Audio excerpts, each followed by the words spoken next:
እንግዲህ እግዚአብሔር እንደሚጎበኘን በእምነት እሱን መጠበቅ እንዳለብን እግዚአብሔር ነግሮናል።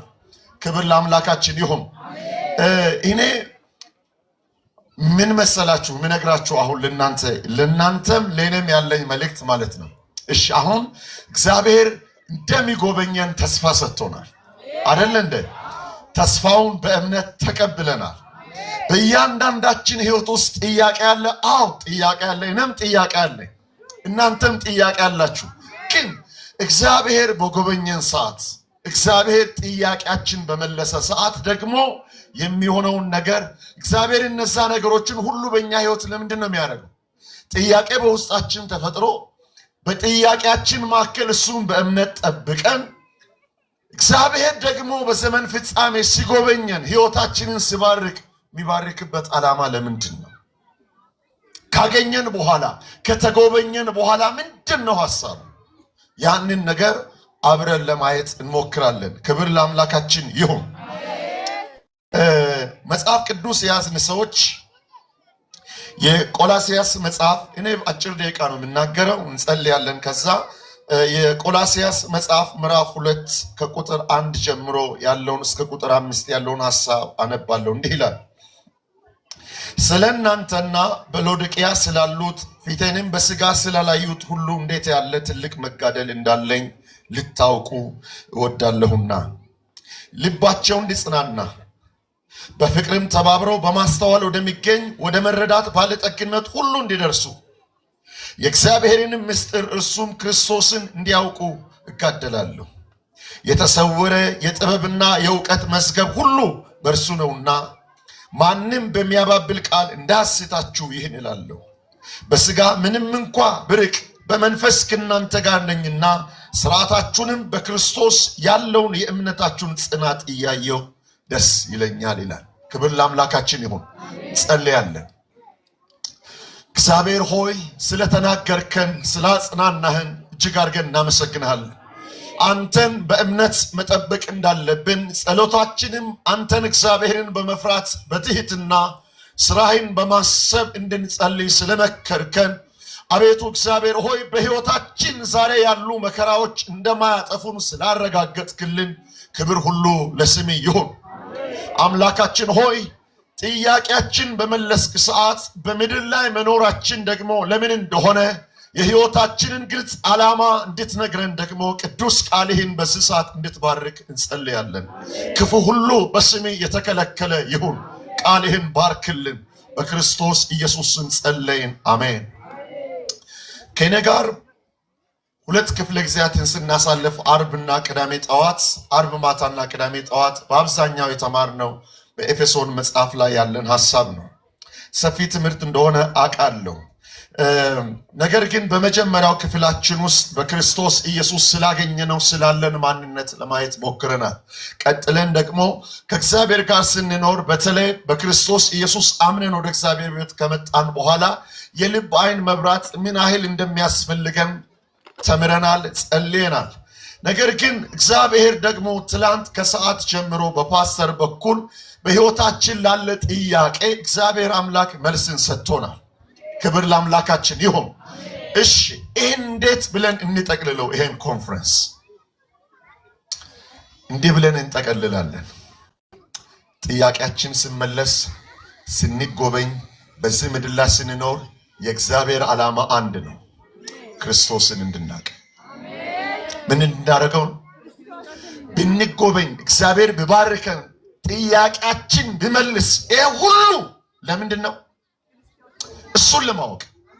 ስለዚህ እሱን ስለማወቅ ትንሽ ነገር እኔ እተነፍሳለሁ። የቆላስያስ መጽሐፍ ልክ ባለፈው ለእናንተ እንዳነበብኩላችሁ እንደ ኤፌሶን እንደ ፊልጵስዩስ መጽሐፍ ሁሉ ከጳውሎስ የእስር ቤት ደብዳቤዎች ውስጥ አንዱ ነው። በተለይ ጳውሎስ እችን ቤተክርስቲያን ራሱ አልተከላትም። ጳውሎስ በኤፌሶን በነበረ ጊዜ በተለይ ጤራኖስ በሚባለው ትምህርት ቤት ደቀ መዝሙር አድርጎ ካፈራቸው ከሱ ተማሪዎች ውስጥ አንዱ የሆነው ኤጳፍራ የሚባል ሰው ነው።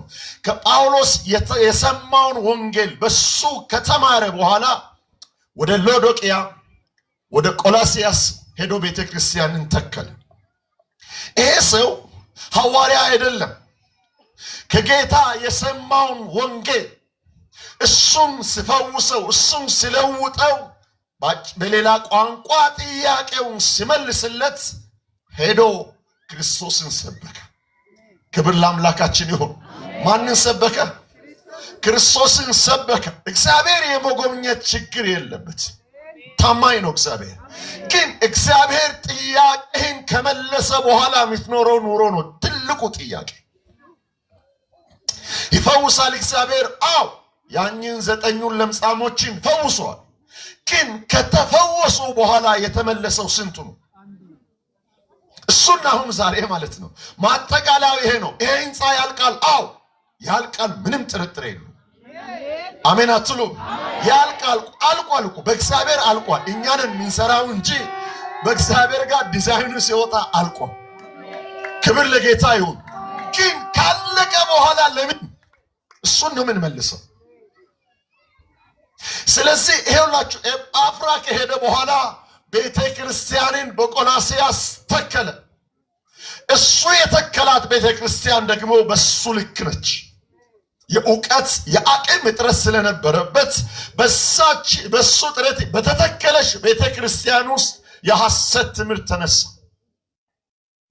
ይህን ትምህርት እሱ መመከስ ስለማይችል ብቻውን መታገል ስለማይችል ወደ እምነት አባቱ ወደ ጳውሎስ መጣና እሱ ያለበት ቤተክርስቲያን ያለችበትን ችግር አወራ። ጳውሎስ ያን ጊዜ ብዕር ወሰደና ይሄን የቆላስይስ መጽሐፍ ጻፈ። ክብር ለጌታ ይሁን።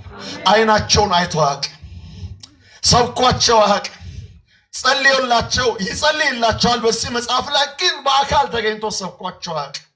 ጳውሎስ ለነዛ ሰዎች ያለውን ዊሽ ነው ይሄ ክፍል የምናገረው።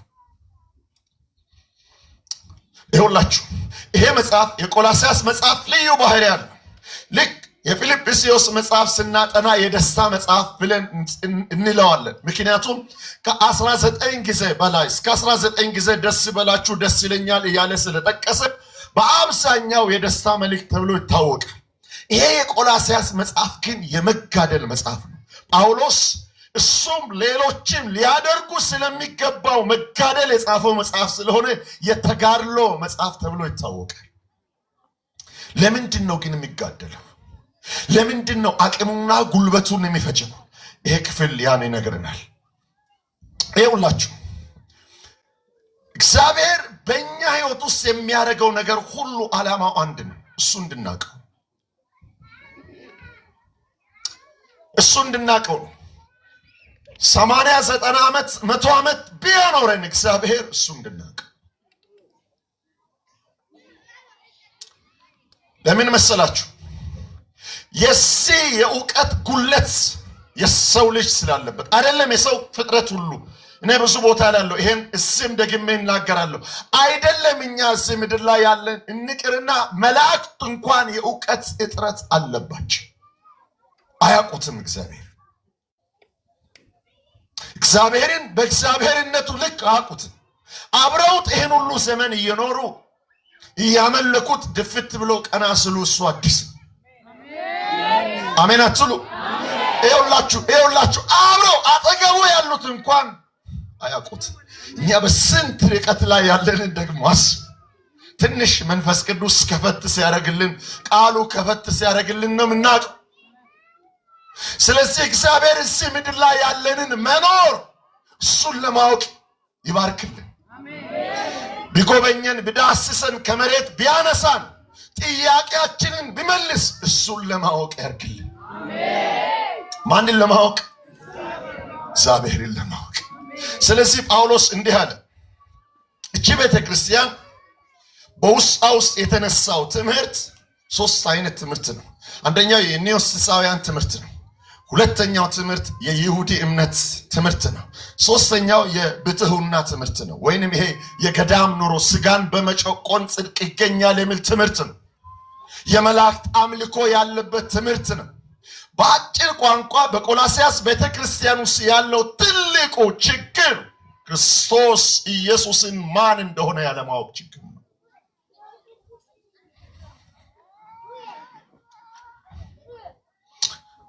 በተለይ በቤተ ክርስቲያኒቱ የተነሳው ስነ ክርስቶስ ላይ ያለው ትምህርት መነሻው በግሪክ ፍልስፍና የተጠመቀው የኒዮስቲሳውያን ትምህርት ነው። ይሄ ትምህርት በደንብ ላስረዳችሁ። በተለይ እነዚህ ግሪኮች በተለይ ደግሞ ፕላቶኒዝም ስለ መለኮት ሲያስብ አንደኛ መለኮት ሩቅ ነው ብሎ ያስባል። ሁለተኛ መለኮት አይሞትም ብሎ ያስባል። ሶስተኛ መለኮት አይሰቃይም ይላል። ምክንያቱም መለኮት የሚሰቃይ ከሆነ የሚያሰቃየው ኃይል ከሚሰቃየው የተሻለ ኃይል ስላለው መለኮት ሊሰቃይ አይችልም የሚል እሳቤ በግሪክ ፍልስፍና ውስጥ ነበር። እኚህ ሰዎች በክርስቶስ ኢየሱስ አምነው ወደ ቤተ ክርስቲያን ከመጡ በኋላ ስለ ኢየሱስ ባላቸው አረዳድ ላይ ሁለት ትምህርት አጠቃት። አንደኛው ትምህርት ሰረንታኒዝም ይባላል። እነዚህ ሰረንታኒስቶች የሚያስቡት ምን መሰላችሁ? መለኮት አይሞትም ብለው ስለሚያምኑ ቀድመው ክርስቶስ ኢየሱስ ማለት ለነሱ ኢየሱስ ሰው ብቻ ነው። በጥምቀት ሰዓት ክርስቶስ የሚባለው ኃይል ኢየሱስ ውስጥ ገባ ብለው ያምናሉ። ከዛ ምን ሆነ? አብሮ ድንቅና ታምራትን ከሰራ በኋላ ሞቱ ሲደርስ መስቀሉ ሲደርስ ኢየሱስን ትቶ ክርስቶስ የሚባለው የኢየሱስ አእምሮ ከውስጥ ወጣና ወደ ሰማይ አረገ። ምክንያቱም እሱ መለኮት ስለሆነ አልሞተም የሚል ነው። ስለዚህ በመስቀል ላይ የሞተው ክርስቶስ ኢየሱስ ሳይሆን ኢየሱስ የሚባለው ሰው ብቻ ነው የሚል ትምህርት ነበራቸው። ምክንያቱም በእነሱ በቀደመ ፍልስፍና መለኮት አይሞትም የሚል እሳቤ ስለነበራቸው። ሁለተኛው ቡድን ደግሞ የሚታይ የሚዳሰስ ነገር ሁሉ እርኩስ ነው ብሎ የሚያምን ነው። ምክንያቱም ይሄ በፕላቶኒዝም ውስጥ ቁሳዊ ዓለም ሁሉ እርኩስ ነው የሚል እሳቤ አለ። ይሄ በግሪክ ፍልስፍና የታወቀ። ስለዚህ ቁሳዊ ነገር ሁሉ እርኩስ ከሆነ ቅዱስ የሆነው መንፈስ ብቻ ከሆነ ክርስቶስ ኢየሱስ ከመንፈሳዊ ዓለም ከመጣ እርኩስ የሆነን የሰው ስጋ ሊለብስ አይችልም የሚል። እርኩስ የሆነ የሰው ስጋ ካለበሰ እሱ ሰው የሚመስል ሰው እንጂ ፍጹም ሰው አይደለም የሚል ትምህርት ነው። አያችሁ፣ ስነ ክርስቶስ ላይ የሳተ ቤተክርስቲያን ምንም ነገር ላይ ትክክል ሊሆን አይችልም። ኢየሱስ ክርስቶስ ላይ እሱ ላይ ከሳትን ምንም ነገር ላይ ትክክል ልንሆን አንችል። በሕይወታችን ውስጥ የክርስትናችንን እውነተኝነት ማረጋገጫው ክርስቶስ ላይ ያለን ትክክለኝነት ነው። ክርስቶስ ላይ ከሳተ በምንም ነገር ላይ ሰው ትክክል ሊሆን አይችልም። ኑሯችን፣ አምልኳችን፣ ውስጣችን ያለውን ስለ ኢየሱስ ያለንን ዕውቀት ገላጭ። ኢየሱስን የማይመስል ሕይወት ምንኖረው አስቀድሞ መጽሐፍ ቅዱሳዊ ስነ ክርስቶስ ስለሌለን። ለምን? ያወቅነውን ነው በሕይወት ምንዘረዝረው፣ ያወቅነውን ነው ምንኖረው። ዛሬ በሕይወታችን ውስጥ ያለ ኢየሱስን የማይመስል ኑሯችን መነሻው የሳተ ዕውቀታችን።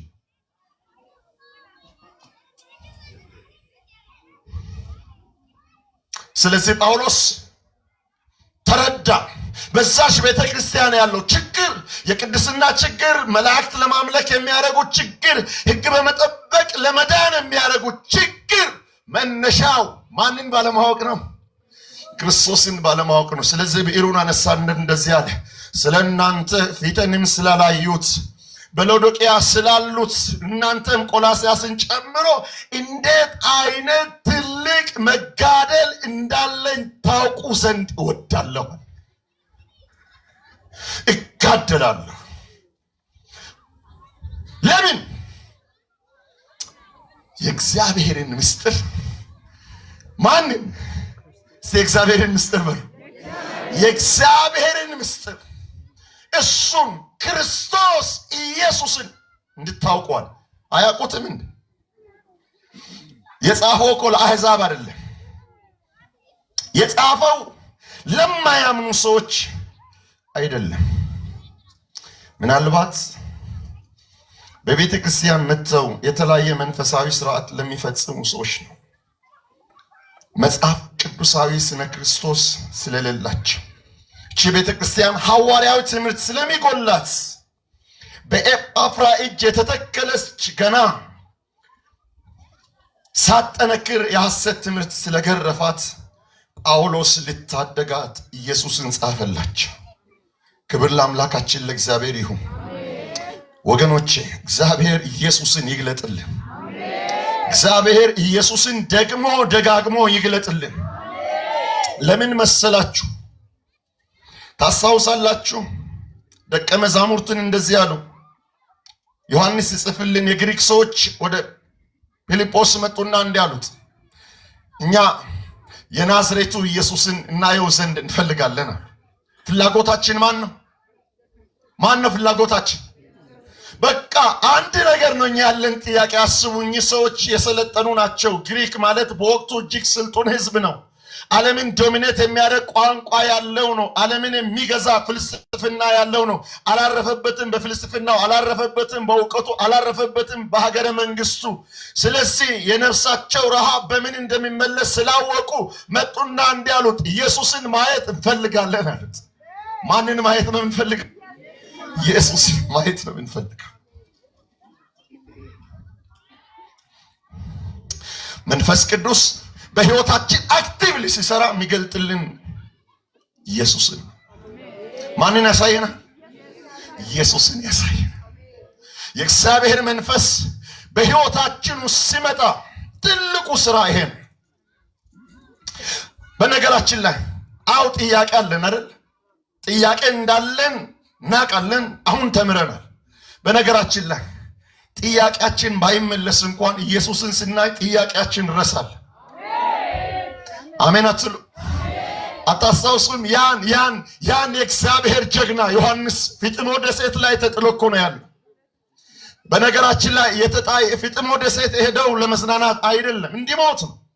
ፍርደኛ ነው። እዛ ደሴት ላይ የተጣለ ሰው አንድም በህይወት ተርፎ የመጣ የለም። ሮም በወቅቱ የነበሩትን ታሳሪዎቿን ፊጥሞ ላይ ጣለሽ ማለት ረሃብ ይገለዋል። ዋኝቶ ማቋረጥ አይችልም። ውቅያኖስ መካከል ነች። ያ እሱ ያለበት ደሴት ዙሪያውን ሁሉ አጽም ነው። ወንጀለኛ ሆነው የተጣሉ ሰዎች፣ ረሃብ የገደላቸው ሰዎች ያን ደሴት ሞልተዋል። በዛ አጽም መካከል ነው ጆን ያለው። በዛ መካከል በጌታ ቀን በመንፈስ ነበርኩ አለ። አያችሁ፣ በመንፈስ ነበርኩ አለ። መንፈስ ቅዱስ ምን አረገለት? ሰማይን ተረተረና የታረደውን በግ አሳየ። ሃሌሉያ! በጉን አየ፣ ተመለከተ። የት እንዳለ በስጋ የት እንዳለ ረሳ። በአጽም ተከቦ እኮ ነው ያለው። ፍርደኛ ነው። ሞት ነው የሚጠበቀው። እሱ በዛ ስቃይ ውስጥ እያለ ሰማያት ተቀደዱ። ከዛ በጉን አየው። ሃሌሉያ! ድምፁ እንደ ብዙ ውኖች ድምፅ የሆነው፣ አይኖቹ እንደ እሳት ነበልባል የሆነው፣ ሃሌሉያ! ያን በግ አየው። ሃሌሉያ! አየው። ሰማያት ተቀደዱ። ሰማይ የሚዘመር መዝሙር ሰማ። ምን አይነት መዝሙር ነው? ሰማይ ያለው መዝሙር። አድርገህልኛልና እንትን አድርገህልኛል። እንደዛ አይነት መዝሙር ጆን አልሰማ። የተሰማው መዝሙር አንድ ነው። ታርደሃልና ይገባሃል። ሃሌሉያ! ሃሌሉያ! ታርደሃልና ምን ያስፈልጋል? ይገባሃል። ሰማይ ያለው መዝሙር የበጉ መታረድ ነው። ሽማግሌዎቹ 24ቱ ሽማግሌዎች ሁሉ ስግደታቸው ለበጉ ነው። ሃሌሉያ! ሰውየው ግን ያለው ፊጥሞ ነው። ጥያቄው አልተመለሰም። ነፃ አልወጣም። የሚበላ የለም። አጽም ነው ዙሪያውን አለው። ይሸታል። ነገር ግን ሰማይ ክፍት ነው። ሃሌሉያ!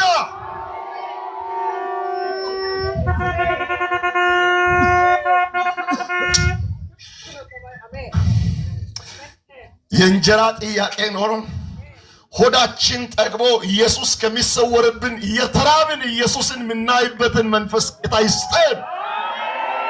በልተን አይናችን ከሚያዝ የተራብን ኢየሱስን እንድናይ ሃሌሉያ።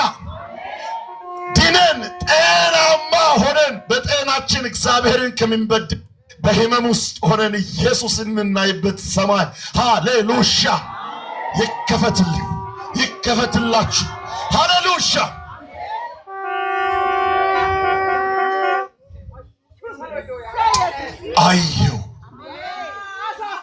አየው ከሳንድ ያለ ባየሁትም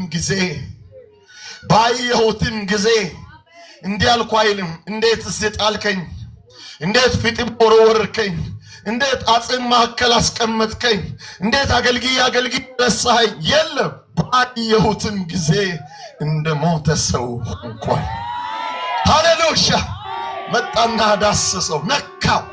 ሃሌሉያ።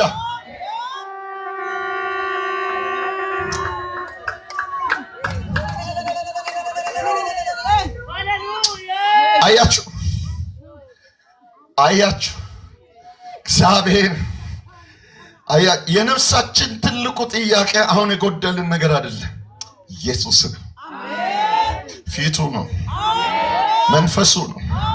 የእግዚአብሔር ፊት ሲበራላችሁ ትረሱት።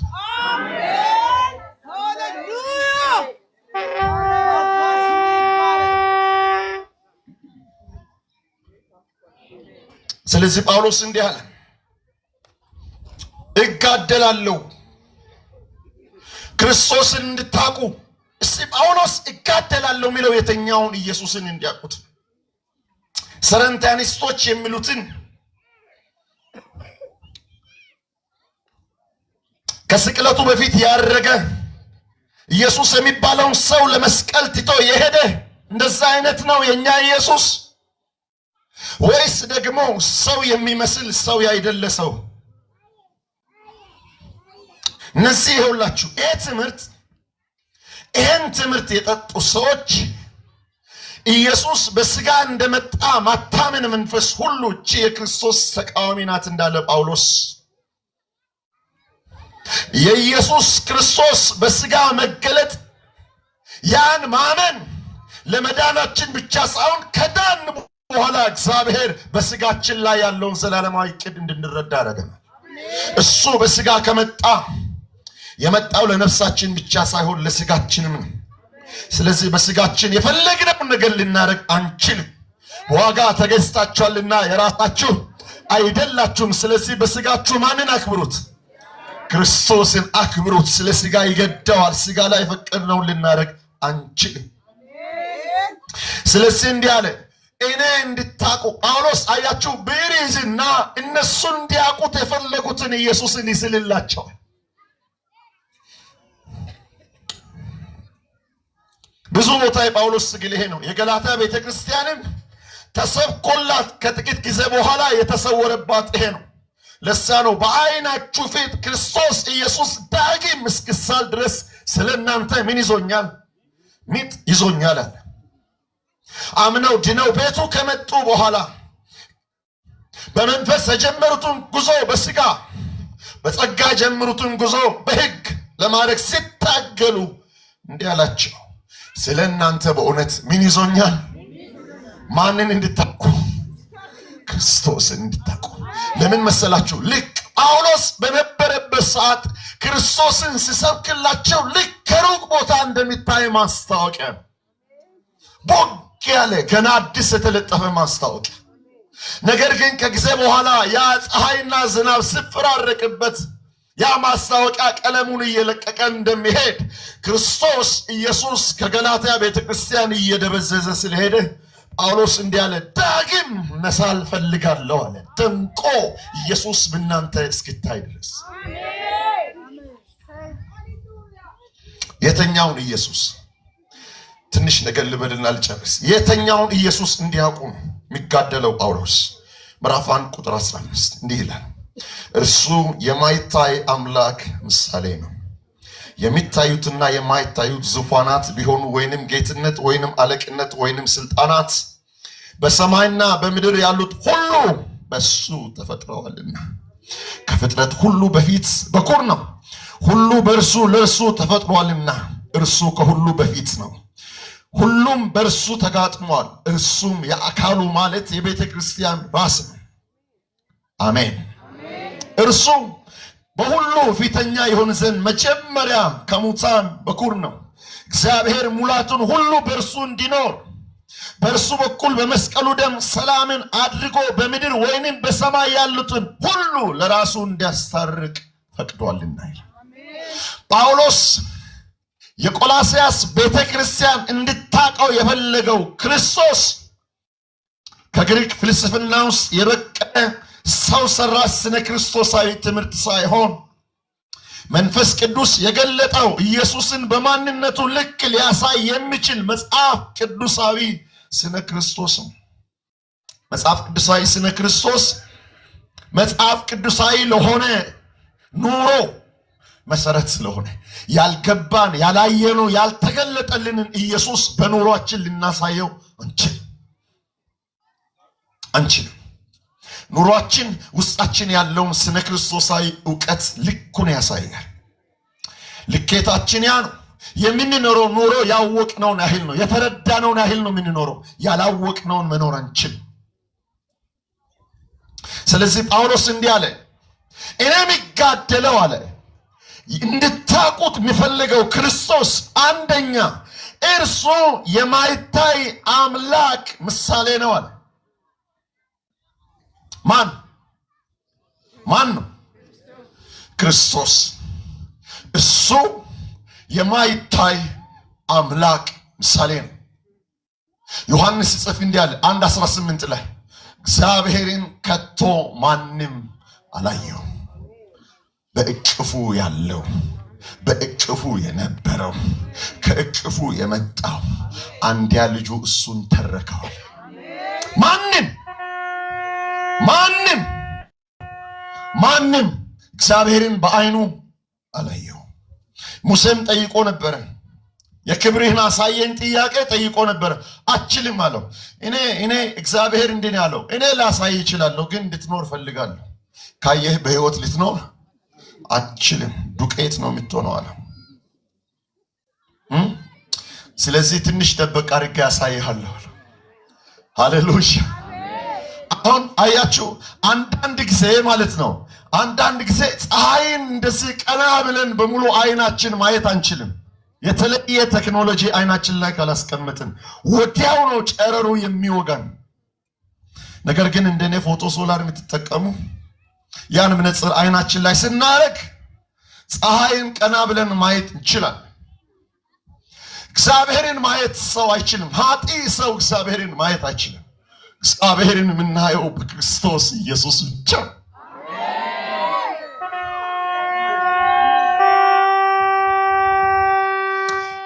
አብን ማየት የምንችለው እግዚአብሔርን በእግዚአብሔርነቱ ማየት የምንችለው ሃሌሉያ ክርስቶስ ሲኖርንና በሱ ስንሆን ብቻ። ለምን? እግዚአብሔር አይታይም። አሁን አያችሁ ያ እግዚአብሔር በክብሩ ቢገለጽ የሰው ስጋ ለባሽ ሁሉ በፊቱ ዱቄት እንደሚሆን የታወቀ ነው አይደለም? እግዚአብሔር በሱ ህልና ውስጥ ያሉ መላእክት ሲገለጡ እንኳን ሐዋርያቱ ተደፍተው ነው የሰገዱት።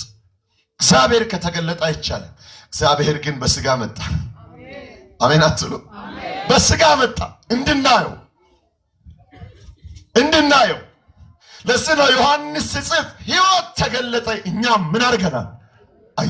አይተናል። በአይኖቻችን አይተናል፣ በእጆቻችን ዳሰናል፣ አብረነው ውለናል፣ አድረናል። ያ የተገለጠውን ሕይወት እናወራላችኋለን። ያ ሕይወት አያችሁ በስጋ ባይመጣ አይቻልም። ስለዚህ ጳውሎስ እንደዚህ ያለ እሱ የማይታይ አምላክ ምሳሌ ነው። ያ ማለት ያ ሩቅ የነበረው እግዚአብሔር እናንተ ግሪኮች በፍልስፍናችሁ መለኮት ሩቅ ነው፣ አሁን ግን በልጁ ቅርብ ነው። አሜን አትሉ?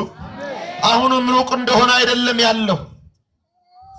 በመሐከላችሁ የተመላለሰው ሥጋ የለበሰው ክርስቶስ እሱ የማይታይ አምላክ ምሳሌ ነው። እግዚአብሔር ምን ይመስላል ከተባለ ኢየሱስን። አሜን አትሉ? እግዚአብሔር ማንን ይመስላል? ልጁን። ሃሌሉያ! ልጁ ማንን ይመስላል? እግዚአብሔርን፣ አባቱን። ሃሌሉያ! ሁለተኛ እንዲህ ይላቸዋል፣ እሱ የማይታይ አምላክ ምሳሌ ብቻ ሳይሆን እሱ ምሳሌ ብቻ አይደለም፣ ፈጣሪ ነው ይላቸዋል። ክብር ለጌታ ይሁን።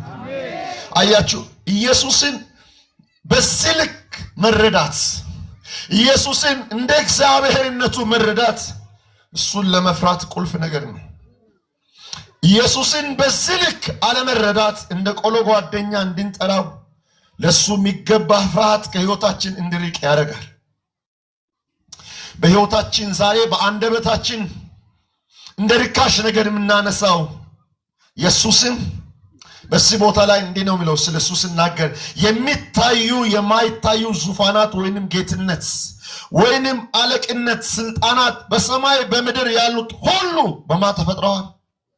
እሱ በሱ ነው። በማን ተፈጠረ? በሱ ተፈጥሯል። ሁሉ በሱ ሆነ፣ ከሆነም አንዳችስ እንኳ ያለ እርሱ አልሆነም እንዳለ ዮሐንስ ጳውሎስ በዚህ ክፍሉ እንዲህ አለ፣ የሚታይ የማይታይ አለቅነት ስልጣናት በሰማይ በምድር ያለ ሁሉ በማን የተፈጠረ ነው። ስለዚህ አለቃ የሚባል ኃይላት የሚባል አለቆች የሚባሉ ሁሉ በሱ ፊት ፍጥረት ናቸው። ፈጣሪ ማን ነው? እሱ የናዝሬቱ ኢየሱስ እሱ ፈጣሪ ነው አላቸው። አታግዱሉ ፍርሃታችሁን፣ ሥጋ ለብሶ ስለመጣ በእናንተ ልክ እንዳይመስላችሁ። ዮሐንስን ታውቃላችሁ? አብሮ ትከሻው አጠገብ በጣም የሚጠጋ የቅርቡ ሰው ነው። ክርስቶስ በሚያገለግልበት ጊዜ ነገር ግን ፍጥሞ ላይ ታውቃላችሁ ጥልጥል አላለም። ሄዶ አላቀፉም። የት ነው የጠፋኸው አላለም። ባየሁትም ጊዜ እንደምን ሆንኩ አለ? እንደሞተ ሰው ሆንኩ አለ። ሁለተኛ የሚነግረን ነገር ይሄንን ነው። ይሄንን ኢየሱስ እንዲያውቁ ነው የፈለገው። ኃይላት፣ ስልጣናት፣ አለቆች ሁሉ በሱ ተፈጥረዋል ከተባለ ለኃይላት ለስልጣናት ሳይሆን ፍርሃትና መገዛት ለታረደው በግ ነው ይለናል። በሶስተኛ ደረጃ የሚነግረን ነገር እንዲህ ይላል፣ እሱ ከፍጥረት ሁሉ በፊት በኩር ነው ይላል። ይሄንን ብዙ የሐሰት ትምህርቶች እዚህ ላይ ይነሳሉ።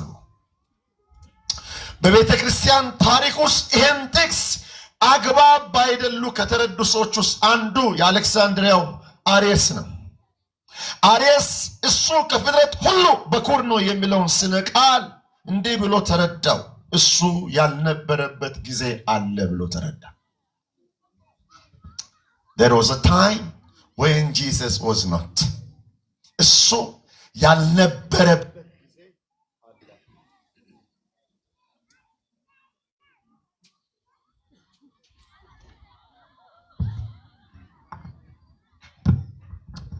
ያልነበረበት ጊዜ አለ ብቻ ሳይሆን መኖርን ያገኘው ከአባቱ ነው። የእግዚአብሔር ከፍጥረት ከፍ ያለ ከፈጣሪ ያነሰ ፍጡር ነው የሚል አረዳድ ውስጥ አርዮስ ተገፋ።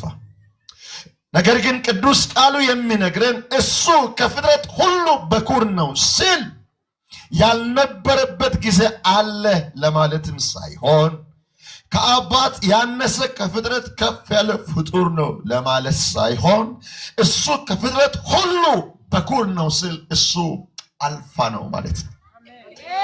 ሃሌሉያ! እሱ ምንድን ነው? አልፋ ነው። እሱ አልፋ ብቻ አይደለም፣ ደግሞ ምንድን ነው? ኦሜጋ ነው። ይሄን ኢየሱስ እንድታውቁ ነው የሚጋደለው ነው። ይሄ ኢየሱስ ደግሞ እንዲበራላችሁ ታገላለሁ አለ ጳውሎስ። ካወቁ ይሄን ማወቅ ያ ብቻ አይደለም። በአራተኛ ደረጃ እንዲላል በእርሱና ሁሉ በእርሱና ለእርሱ ተፈጥሯል አለ። የተፈጠረው ራሱ ለማን ነው? እኛ ለማን ነው የተፈጠርነው? ለማ ክብር? ለእግዚአብሔር ክብር።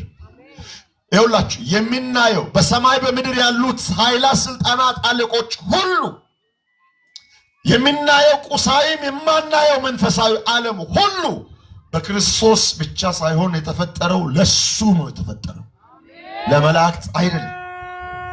ለምን መሰላችሁ ይሄን ያለው? በዛች ቤተክርስቲያን ውስጥ በከፍተኛ ሁኔታ የመላእክት አምልኮ አለ። መላእክትን ያመልኩ ነበር። ጳውሎስ በተለይ እነዚህ አስቀድመው በአይሁድ እምነት ውስጥ ለነበሩ ሰዎች ቁርጡን ይነግራቸዋል።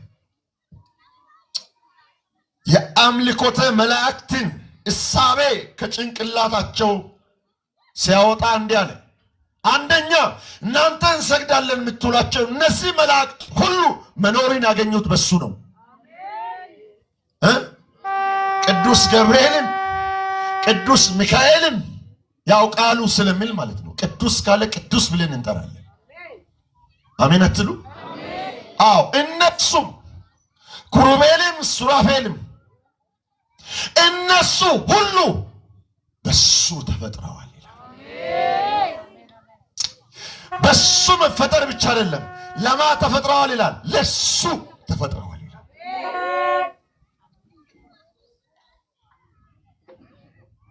በእኛ ምድር ላይ ያለው አንዱ ትልቁ ችግር ይሄ ነው። ኢየሱስን የሚደብቅ ሃይማኖታዊ ልምምድ ጋደላለሁ አለ ጳውሎስ። የኢትዮጵያን ሕዝብ ምናልባት በአካል መካከላችን ቢሆን ምን አይነት ደብዳቤ በጻፈ ቢያቀን ቢያየ።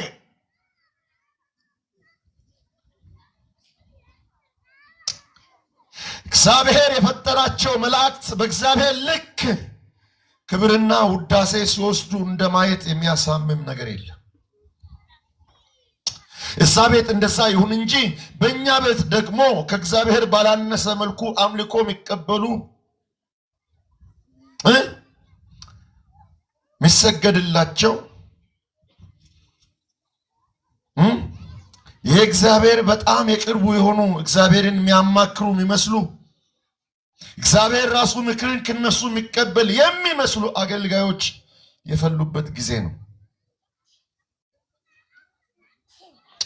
ስግደት ክብር የማ ብቻ ነው? የማ ብቻ ነው? የታረደው በግ። ሃሌሉያ! ለመላእክት አይደለም፣ ለመላእክት አይደለም፣ ለሰውም አይደለም ማለት ነው። ለመላእክት ካልሆነ ለሰው ሊሆን አይችልም። ምክንያቱም ከነሱ እጅግ በጣም ስለምናንስ የእግዚአብሔር ሐሳብ ከነሱ ከፍ አድርጎ ቢፈጥረንም ኃጢአት አሳንሶናል። ስለዚህ ሁሉ ለሱ ምን ሆኗል? ተፈጥሯል አለ። ፍጥረት መጋጠምን ያገኘው በክርስቶስ ነው። እሱ ፈጣሪ ብቻ ሳይሆን የፈጠረ ብቻ ሳይሆን የፈጠረውን ፍጥረት ሁሉ የሚመግብ ነው። ይሄ ፍጥረት ሁሉ ምግቡን ከማን ያገኛል? ከሱ ያገኛል። በሱ ነው ኤግዚስት የሚያደርገው አለ። ስለዚህ ይሄ ነው ኢየሱስ። አንዳንድ ጊዜ እሱ ፍጥረትን ሁሉ የሚመግብ መሆኑ ሲረሳን ቤታችን ለጎደለው ነገር እንደ ትልቅ ጥያቄ ሆኖ ከምስጋና ይልቅ ማጉረምረም አንደበታችንን ይሞላል። ይሄን ኢየሱስ እንድታውቁ ይጋደላለሁ። ይሄ ብቻ አይደለም፣ እርሱ አለ የአካሉ ማለት የቤተ ክርስቲያን ማን ነው? ምንድነው? እሱ ራስ ነው። ይሄን ሲል በዛች ቤተ ክርስቲያን ውስጥ አያችሁ፣ ቤተ ክርስቲያኒቱን ለመቆጣጠር ትግል ላይ የነበሩ ሰዎች ነበሩ። በአንድ በኩል የተከላት ኤጳፍራ አለ፣ በሌላ በኩል በርቀት ላይ የጻፈላት ጳውሎስ አለ፣ በሌላ በኩል የአይሁድ አስተማሪዎች አሉ፣ በሌላ በኩል ኒዮስቲሳውያን አሉ። ትግል ነው እዛ ቤት ውስጥ ስልጣን ለመያዝ ትግል ነው። ጳውሎስ እንዲህ አለ ለኤጳፍራም ማለት ነው፣ አንተ ስለተከልክ ራስ አትሆንም አለ። እስቲ አሜን በሉ። ምን አትሆንም? ስለተከልክ ሄደ ወንጌል ተክለ ስለሰበክ የቤተ ክርስቲያኒቱ ራስ አትሆንም። ቁርጡን ነገር አንዱ በእግዚአብሔር ቤት ውስጥ መጠንቀቅ ያለብን ነገር በጌታ ቤት ውስጥ ያለን የአገልግሎት አስተዋጽኦችን ሲገባ ማለት ሲበዛ አስተዋጽኦችን እየጨመረ ሲሄድ መደመጣችን አገልግሎታችን እየተባረከ ሲሄድ ከልዑልነት ይልቅ የባለቤትነት ስሜት እየተሰማን ይሄዳል። እሱ ነው አደጋ። እኛ ቤተክርስቲያን ሰብከን ተክለን ብናሳድጋት በሳች ቤተክርስቲያን ውስጥ ያለን አስተዋጽኦ ትልቅ ቢሆን የቤቱ ራስ ግን መሆን አንችልም። አሜን አትሉኝ? የቤቱ ራስ ማን ነው? ክርስቶስ። የቤተክርስቲያን ራስ ማን ነው? ኤጳፍራ። ቢ ኬርፉል። አስተዋጽኦ አለ። ያው ተክለሃል። ስለተከልክ ግን ራስ መሆን አንችልም። የቤተክርስቲያን ራስ ማን ነው? እስቲ ክርስቶስ በሉ። ባሏ ማን ነው? የሞተላት ማን ነው? የደማላት ማን ነው? እሺ የመጣ ነው ማንን ለማምለክና ለማወቅ ነው?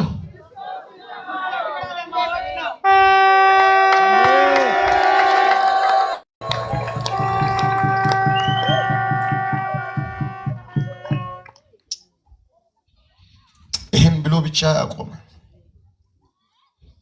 ይሄን ብሎ ብቻ ያቆመ እግዚአብሔር ሙላቱን ሁሉ በእርሱ እንዲኖር በእርሱም በኩል በመስቀሉ ደም ሰላምን አድርጎ በሰማይ ወይን በምድር ወይንም በሰማይ ያሉትን ሁሉ ለእርሱ እንዲያስታርቅ ፈቅዷል። ሁለት ነገሮች ናቸው። እሱን ተናግሬ ልጨርስ። አንደኛ የሚለው በእርሱ እግዚአብሔር ሙላቱን ሁሉ በእርሱ እንዲኖር ይላል። ምዕራፍ 2 ቁጥር 9 ላይ በሰውነቱ የመለኮት ሙላት ተገልጦ ይኖራል ይላል። ይሄ እሳ ቤተልሔም ግርግም ውስጥ የተወለደ ብላቴና ያ ብላቴና ያ ሕፃን የመለኮት ሙላት ሃሌሉያ። ያ የሚታዩት ሕፃን መለኮት ነው፣ እግዚአብሔር ነው፣ አማኑኤል ነው እንጂ አንድ ተራ አይሁዳዊ ወጣት አይደለም። አንድ አይሁዳዊ ሕፃን አይደለም። በሱ በሰውነቱ የመለኮት ሙላት ተገልጦ ይኖራል። ያም ብቻ አይደለም የሚለው እግዚአብሔር በሰማይ በምድር ያሉትን ሁሉ ያስታረቀው በመስቀሉ ደም በሱ ነው እርቅ የሆነው። አያችሁ፣ ብዙ ደም ለበቀል ይፈሳል። ብዙ ደም ለበቀል ነው የሚፈሰው። አንደኛው ዓለም ጦርነት፣ ሁለተኛው ዓለም ጦርነት፣ አሁንም ያለው በሀገራችን ያሉ ብዙ የእርስ በርስ ግጭቶች መነሻቸው በቀል ነው። የአንዱ ደም ይፈሳል። የፈሰሰው ደም በቀልን ይወልዳል፣ በቀልን ይወልዳል። ለይቅርታ የፈሰሰ ለእርቅ የፈሰሰ አንድ ደም አለ፣ የኢየሱስ ደም።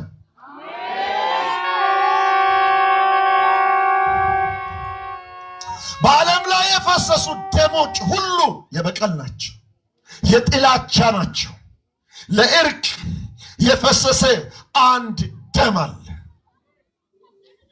በሰማይ በምድር ሃሌሉያ እግዚአብሔር የወደቀውን ፍጥረት ሁሉ እርቅ ያደረገበት አንድ ደም አለ፣ የኢየሱስ ደም።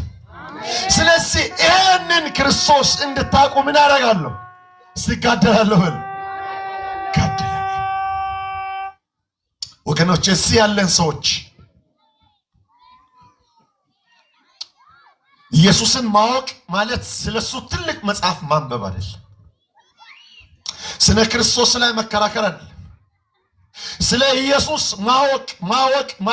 ማወቅ የሚል መጽሐፍ ቅዱስ ውስጥ ያለ ስነ ቃል ኢንፎርሜሽን አይደለም፣ ሜዲቴሽን ነው፣ ህብረት ነው እንጂ ጥቅስ ይዞ መሸምደድ አይደለም። ከቃሉ ጋራ ከእግዚአብሔር መንፈስ ጋራ ከኢየሱስ ጋራ የሆነ በመንፈስ ቅዱስ የሆነ ህብረት መፍጠር ያስጠጋን ወደ ደረቱ ከዚህ በኋላ ያለንን ህይወት ያለንን አገልግሎት እግዚአብሔር ልጁን ለማወቅ ያድርግልን።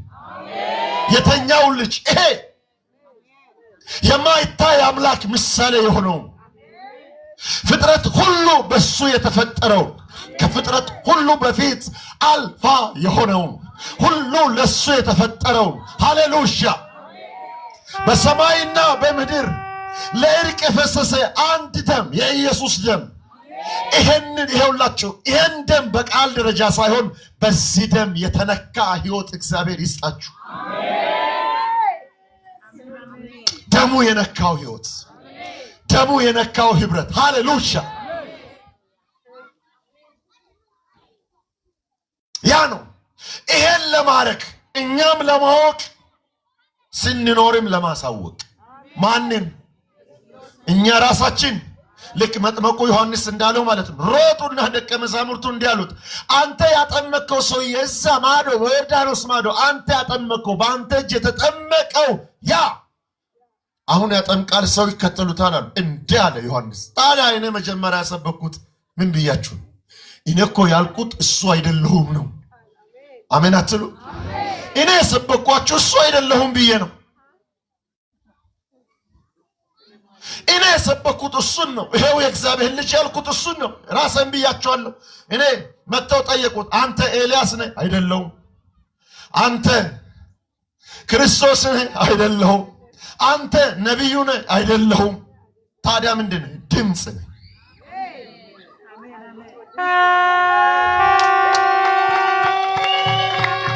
ማሳየት ነው ስራዬ። የሚዘነስ ስራ ነው የኔ ስራ እንጂ ሙሽራው ማን ነው? እሱ። ስለዚህ እሱ ጋር ሄዷል። እሱ ጋር ሄዶ እኔን አትከተሉ። ካገለግልን አይቀር እንደዛ አይነት ማለት ነው። እሱ ኢየሱስን አሳይቶ መሞት። ሃሌሉያ። መዝሙራችን ኢየሱስን አሳይቶ መሞት፣ ስብከታችን ኢየሱስን አሳይቶ መሞት፣ አይቶና አሳይቶ መሞት ይሁንልን። ማንን? ኢየሱስን። ሃሌሉያ።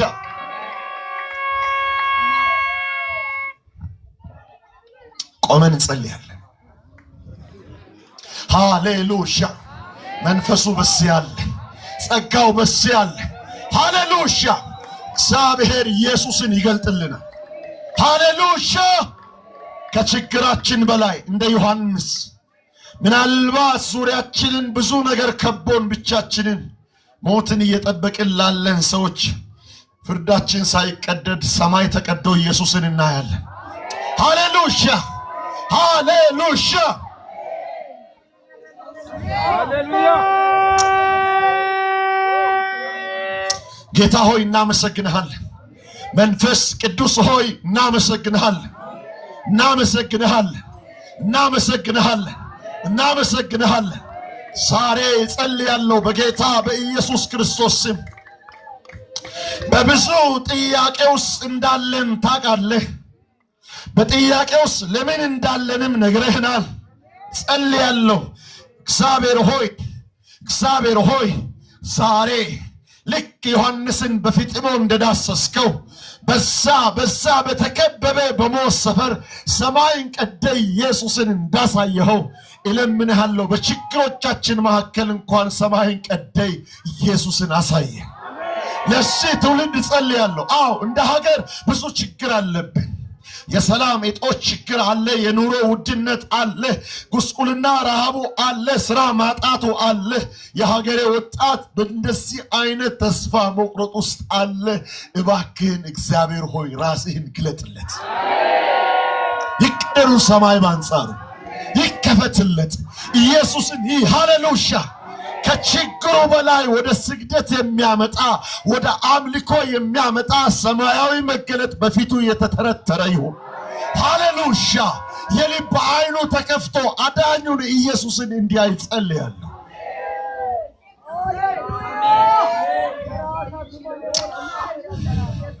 አሳየን፣ አሳየን፣ አሳየን፣ አሳየን፣ አሳየን። በጌታ በኢየሱስ ስም በእህቶች ፊት ሰማይ የተከፈተ ይሁን፣ በወንድሞች ፊት የተከፈተ ይሁን። እግዚአብሔር ሆይ በዚህ በዩኒቨርሲቲ ለመማር ለማጥናት የመጡ እግዚአብሔር ሆይ እለምንሃለሁ ዛሬ ሰማያት ባንጻራቸው ይቀደድ አቤቱ ያለ ለዮሐንስ ሰማይ እንደተከፈተ ሰማይ እንዳደመጠ ኢየሱስን እንዳየ በጌታ በኢየሱስም ጸልያለሁ ከቤተሰብ ርቀው በብቸኝነት ባሉበት ዶርም ኢየሱስ የበራላቸው ይሁን ሃሌሉያ ኢየሱስን ይዩት የወደዳቸውን የሞተላቸውን ያፈቀራቸውን ኢየሱስን የሚያዩበት ምሽት ይሁንላቸው ጸልያለሁ በብዙ የኑሮ ጥያቄ በትዳራቸው በብዙ ችግር ውስጥ ያሉ አቤቱ ጌታ ሆይ በዚህ ምሽት ኢየሱስን ግለጥላቸው ለኔም ኢየሱስን ግለጥልኝ እስቲ ላገለገልን እግዚአብሔር ሆይ እለምናለሁ በኢየሱስ ክርስቶስ አሁንም ደግመ ኢየሱስን አሳየን እናመሰግንሃለን በክርስቶስ ኢየሱስ ስም ጸልይ